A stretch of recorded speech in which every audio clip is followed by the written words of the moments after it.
Okay, so now here we go with chapter 4, sensation and perception.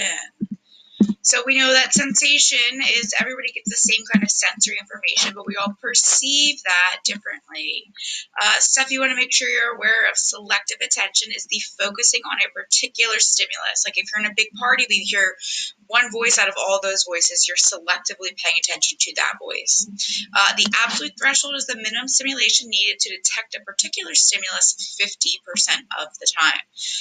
So that's, remember I gave you those like different examples, like on a clear night, when you could see a candlelight, when you could smell perfume, things like that. That's your absolute threshold, and that can vary in different situations. The cocktail party event effect, that's a kind of selective attention. You're focusing to single talk or on a mixture of conversations and background noises. I thought this is a really weird picture of cats at a cocktail party, so yeah. Okay, sensory adaptation. This is decreased responsiveness to stimuli due to constant stimulation. So, for example, if I sprayed perfume or one of those sprays in the room when you guys came in, you would get used to it. You wouldn't smell it as much, but you smell it right when you come in because you're not used to it. Weber's law computes the just noticeable difference, also known as J and D.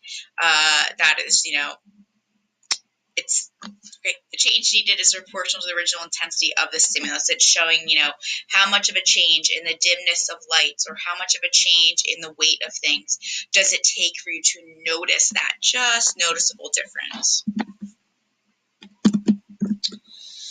Okay, we do need to know, a lot of you, for some reason, were really confused about the anatomy of the eye, so it's important that you know. I always like to think about the process that occurs rather than just memorizing the parts separately. So I think about, okay, light comes in and the first thing it hits is that cornea. That's that protective outer layer of your eye. Then it's going to come in and it's going to go through your pupil, which is the black dot in the middle, right? The iris controls the size of the pupil. It contracts to control that size of that pupil in the middle. Then it's going to hit the lens. The lens, just like a camera lens, is going to focus an image on the back of our eye that has the rods and the cones. That is the retina. The point of central focus, where that image is going to focus, is called the fovea. And we know the optic nerve, which sends visual information to our brain, which is processed by the occipital lobe. That leads to our blind spot, where there are no rods and cones there, so that's why we have a blind spot there in the back of our retina. The ear, do need to know the different parts as well. I don't believe there's any labeling, but you need to know the function of each of these. We know that sound comes through in the outer ear, comes through the ear canal. The first thing it's going to hit in the middle ear is that eardrum. That eardrum then is going to be hit and it's going to start vibrating. It's going to lead those vibrations throughout the rest of the middle ear, your hammer, your anvil, your stirrup. It's going to all be vibrating, right? And that is going to send those vibrations into your inner ear, where the most important part, the cochlea, is, right? That's that coil-filled, fluid-filled tube that has little hairs in it. And then that sound then, based on the ripples in the basilar membrane, is going to send information to the auditory nerve, which is then sent to your brain to process in what lobe? Think about it.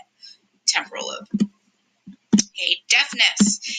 Remember the two kinds? Conduction deafness. Something is going wrong with the sound and the vibration, the weight of the cochlea. So if you have a hole in your eardrum, that could be a bone in your inner ear or your middle ear broken or something like that.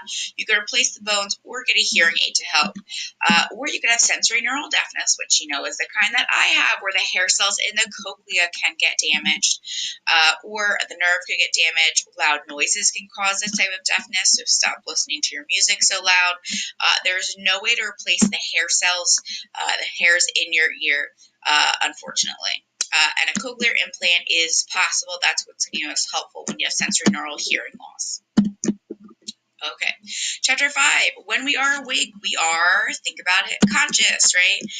We are aware of our surroundings and ourselves. We want to be aware of biological rhythms. Most of important is the circadian rhythm. That is a 24-hour biological clock. Our body temperature and awareness changes throughout the day. This is what keeps on a regular schedule.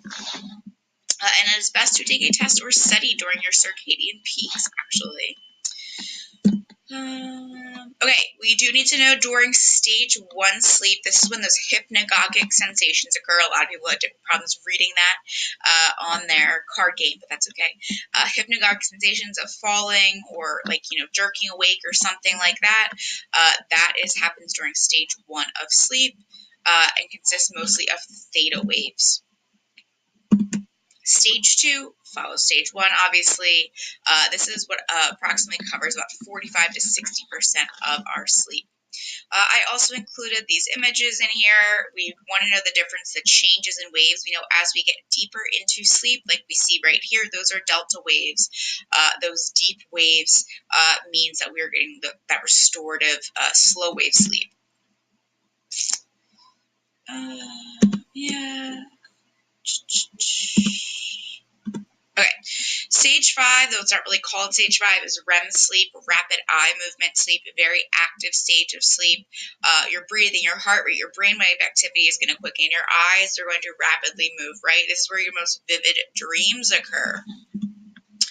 Insomnia, this is a sleep disorder. You will have recurring problems in falling and staying asleep. Again, this is not every once in a while that you're going to have this. It is, just having problems falling and staying asleep. Dreams, we know lucid dreaming, where a participant knows they're dreaming. We want to remember Freud's idea of manifest and latent content. Manifest content is the remembered storyline of the dream. The latent content is what Freud says, like the hidden meaning, or we looked up like in dream journals, that would be considered the latent hidden content of a dream. Psychoactive drugs, depressants, we know they slow down body functions. Stimulants arouse body functions, and hallucinogens are going to distort perceptions or evoke sensation without sensory input. So please make sure you know those different drug categories. Alcohol is considered, a depressant. Slows down your sympathetic nervous system. It's disrupting memory processing as well. Other depressants are barbiturates, tranquilizers. They are taken to sleep, but they often reduce REM sleep. Also, opiates are considered depressants, like heroin and morphine. Morphine. I'm thinking language, right? So those are considered depressants. Stimulants, we have amphetamines, cocaine, crack. Those are all considered stimulants. They make your heart race.